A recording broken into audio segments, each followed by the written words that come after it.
वर्षाला ही कोंबडी जवळपास 100 अंडी देणारे हे गिनी फॉल कोंबडी आहेत। तर बघूया ही कोंबडी आणि कोंबडा कशा प्रकारचा।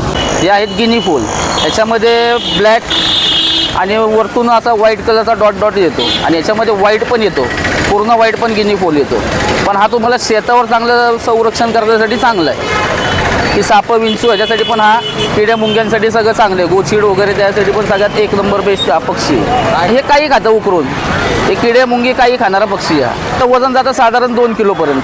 हे आता आहेत आपल्याकडे 7 महिन्याचा पक्षी, एकदम जसं काय आपल्या घरच्या लेकरांसारखं तसं आपण यांना सांभाळतो। हेच 12 महिने कुठलाही थंडी पावसाळा ऑलराऊंडर आहे। नियोजन एकच असतं, काही नर माझी हे अंडे देणार, बच्चे काढणार, जसे आपली गावरान कोंबडी तसंच आहे। असं करून MP मध्ये पाळले जातात हे।